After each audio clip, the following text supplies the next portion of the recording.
Uma boa tarde aos nossos irmãos em Cristo Jesus.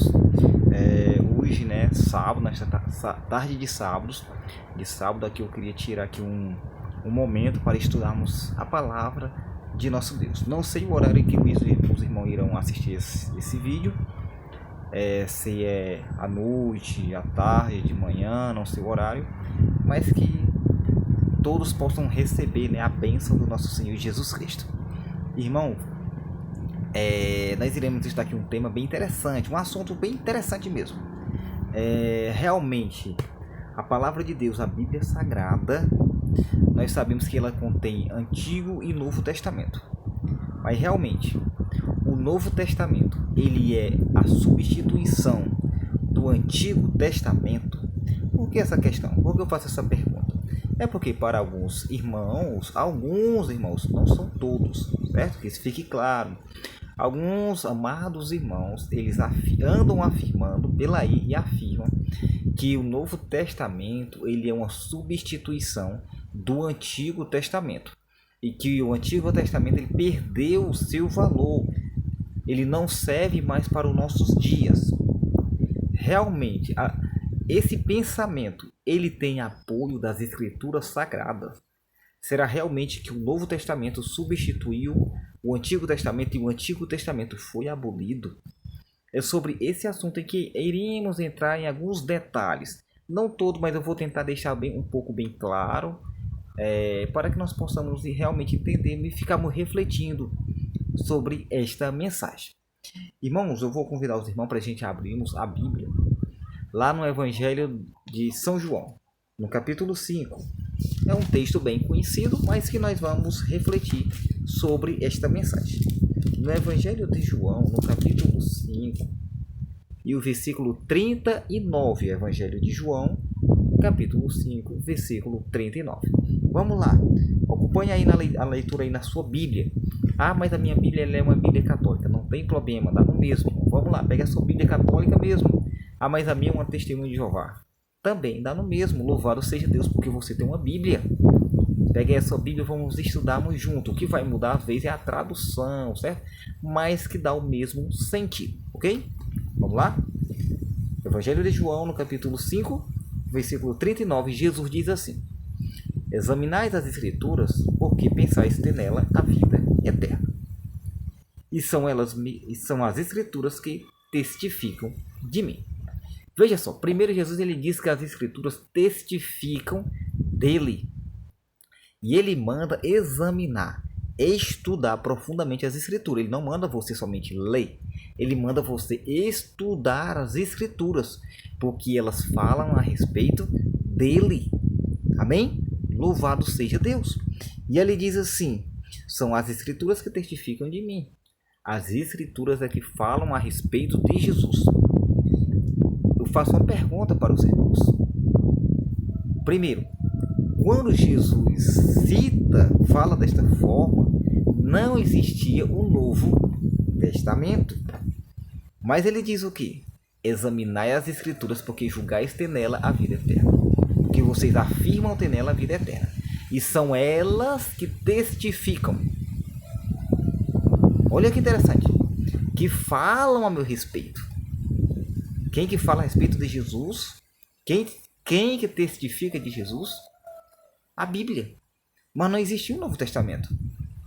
Se não existiu o Novo Testamento, existiu o quê? O Antigo Testamento. Então, o Antigo Testamento, ele falava de Jesus. Amém? Que interessante, irmão. Louvado seja Deus. Porque o Antigo Testamento já testemunhava de Jesus. Olha que bênção. Você sabia disso? Você não acha algo interessante saber que o Antigo Testamento ele fala a respeito de Jesus? Isso é uma bênção. Vamos lá para outro texto bíblico. Eu convido os irmãos para a gente ir para o Evangelho de Mateus. É o primeiro livro do Novo Testamento. O Evangelho de Mateus, no capítulo 24. Olha o que diz lá, irmão. Capítulo 24. Lá em Mateus, capítulo 24, vai falar ali do confronto que Jesus teve com o próprio Satanás.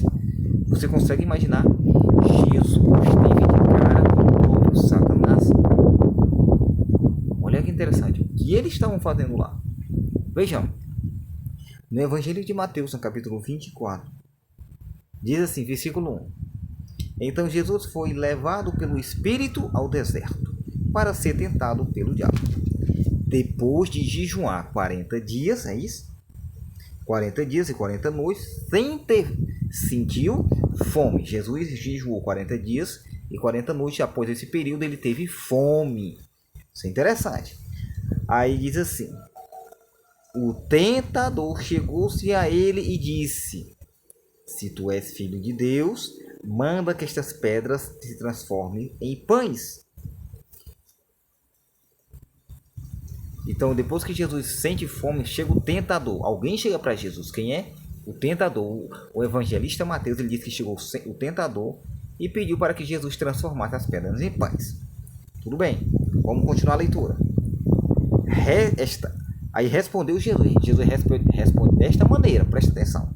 Está escrito: não só de pão viverá o homem, mas de toda palavra que sai da boca de Deus. Amém? Então, como é que Jesus responde Satanás? Está escrito: não só de pão viverá o homem, mas de toda palavra que sai da boca de Deus. Jesus usou o quê? Ele diz assim: está escrito. Quando Jesus diz está escrito, é porque está nas escrituras. Quando o inimigo manda ele transformar as pedras em pães, ele cita as escrituras sagradas para combater as palavras de Satanás. O que Jesus usou? Ele usou o quê?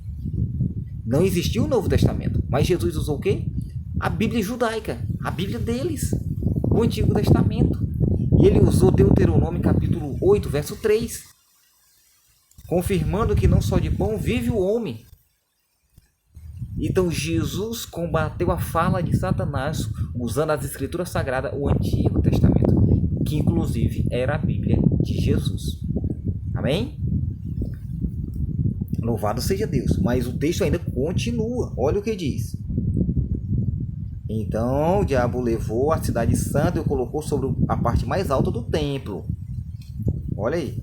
Ele disse: és o filho de Deus, lança-te daqui para baixo, pois está escrito: aos seus anjos dará ordem a teu respeito, e eles te segurarão nas suas mãos, para não tropeçares em alguma pedra. Respondeu Jesus: também está escrito: não tentarás o Senhor teu Deus. Aqui a gente vê duas coisas. Primeiro, Satanás ele usa um texto bíblico, ele diz: está escrito. Não, pula Jesus, porque está escrito que se você pular, está escrito que Deus vai te proteger. Jesus usou o quê? Não, Satanás ele usa esse texto. Sabe que texto que ele usa? Satanás também conhece as escrituras. E ele usa o quê? Ele usa Salmos 91, verso 11 e 12. Para fazer Jesus tentar o Pai. Ou seja, para fazer Jesus pular. Afirmando que Deus irá o proteger. Ele estava o quê? Colocando Deus à prova. Se Jesus tivesse pulado, ele estava colocando Deus à prova. Por isso que Jesus disse: não tentarás o Senhor teu Deus. Satanás usou Salmos 91.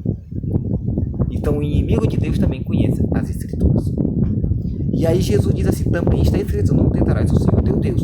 Agora Jesus ele usa Deuteronômio capítulo 6, versículo 16.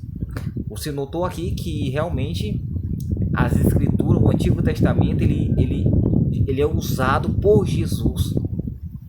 Você consegue imaginar que a Bíblia de Jesus aqui era o Antigo Testamento e ele deu várias citações aqui.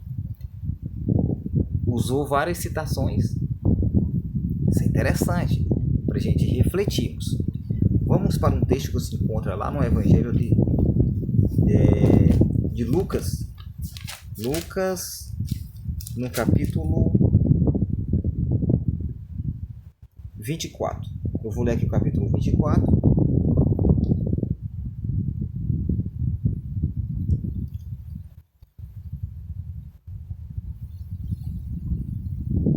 Amém? Aí os irmãos encontraram, 24, versículo 27.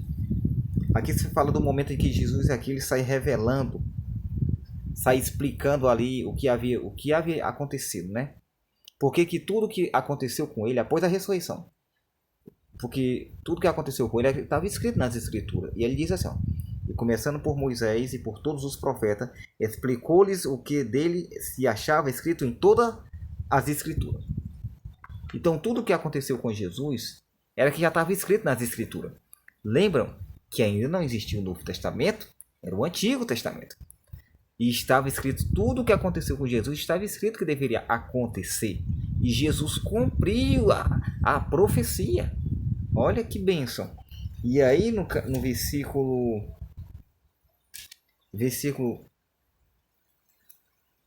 46 do mesmo capítulo, ele diz assim: ó, eis o que está escrito: o Cristo morrerá e ao terceiro dia ressuscitará dos mortos. Onde estava escrito? No Antigo Testamento. Era desta forma. Quando a gente vai para o nosso primeiro texto que nós lemos, que foi em João, no capítulo 5, olha o que diz lá. João, Evangelho de João, no capítulo 5. Jesus diz assim, irmão, olha aí. João, capítulo 5, versículo 39, foi o que a gente leu. Mas aí no versículo 46, olha o que Jesus diz. 46 e 47. Se cresces em Moisés, crereis também em mim, pois ele escreveu a meu respeito. Se, porém, não crede nos seus escritos, como crerei nas minhas palavras? Isso é forte, irmão. Por que é forte? Porque Jesus disse assim, ó, se vocês crescem em Moisés, vocês creem em mim também. Porque ele escreveu a meu respeito. Se vocês não creem em quem? Olha o que ele disse, se, porém, não credes nos seus escritos, como crereis em mim? Se cresces em Moisés, é isso que ele diz. Se cresces em Moisés, também vocês crerão em mim. Eles afirmavam crer em Moisés, que era o escrito de Moisés, na Torá, nos 5 primeiros livros do Antigo Testamento. Eles afirmavam crer. Mas aí Jesus disse, como é que vocês dizem crer nos escritos de Moisés e vocês não acreditam em mim? Porque Moisés escreveu a meu respeito. É isso que Jesus está dizendo. Moisés escreveu a meu respeito. Se, porém, não creio nos seus escritos, como crereis nas minhas palavras? Como creirão nas minhas palavras? Você consegue entender que o Novo Testamento ele não é uma substituição do Antigo, ele é apenas a continuação. Vamos para 1 Coríntios, capítulo 10, olha o que diz lá. 1 Coríntios, capítulo 10. Eu acho bem interessante esse texto. Paulo, usando esse texto, ele diz assim, irmão. Paulo, usando o texto. Ele diz assim, ó. Irmão, aqui no versículo 2, ele diz logo assim, no capítulo 10 de 1 Coríntios. Paulo falando, o apóstolo Paulo. Certo? Ele diz assim, todos foram batizados em Moisés, na nuvem e no mar. Isso é um símbolo lá. Todos eles comeram da mesma comida espiritual e beberam da mesma bebida espiritual, pois bebiam da pedra espiritual que os seguia, e a pedra era Cristo. Bem? Então veja só. Aqui ele diz que todos eles comeram da mesma comida espiritual. Qual era a comida lá? Era o maná que descia do céu todos os dias. Só não descia no 7º dia, o sábado. Mas nos 6 dias da semana descia aquele maná para eles comer. Sabe quem era que representava aquele maná? Era Jesus. Aquele maná era símbolo de Jesus. Jesus, quando vem, ele diz que ele é o quê? Ele era o pão que desceu. Ele é o pão que desceu do céu. Aí diz que eles também bebiam de uma água. Jesus disse que é a água da vida. A quem lhe der que beba desta água, jamais faltará ter sede.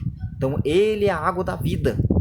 E aí, é bem interessante. Diz que ele é a pedra. Por quê?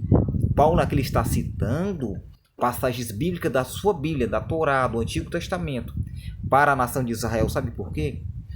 Aplicando a Jesus, porque era algo que eles conheciam, uma história que eles já conheciam. E Paulo está usando uma história que ele conheciam e está aplicando a Jesus. Está afirmando que Jesus é o cumprimento, é aquela verdade. Aquela verdade lá era apenas sombra da realidade que era Cristo. Essa é a verdade aqui. Então veja só, então Jesus era aquela pedra que saía a água da rocha. Jesus é aquela rocha. Ele era a água que saía, Jesus era a água que saía da rocha. Jesus era o pão, que é o maná que caía do céu.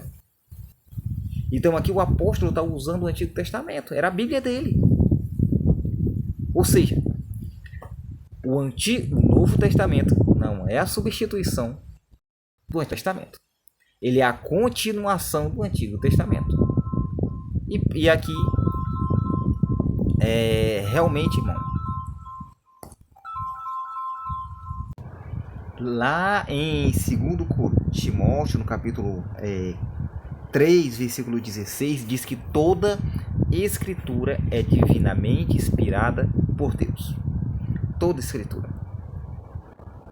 Lembrando que quando ele fala isso, não existia o Novo Testamento. Era o Antigo Testamento, que era a Bíblia dos discípulos. Então, a coisa que nós temos que entender é que o Novo não substitui o Antigo Testamento. É apenas uma continuação, certo? Isso é o que tem que ficar claro, irmão. Então, irmão, o que foi excluído no Antigo Testamento? Foi apenas os sacrifícios de animais que apontavam para Jesus. Quando Jesus veio, aqueles rituais que ocorreram lá no santuário terrestre perderam o valor. Isso sim perdeu o seu valor, não tem mais valor. Não necessitamos do perdão de Deus. Primeiramente, nós não precisamos matar animais, porque o verdadeiro cordeiro é Jesus. Aquilo era um símbolo de Jesus, apontavam para Cristo. Hoje a realidade é Cristo.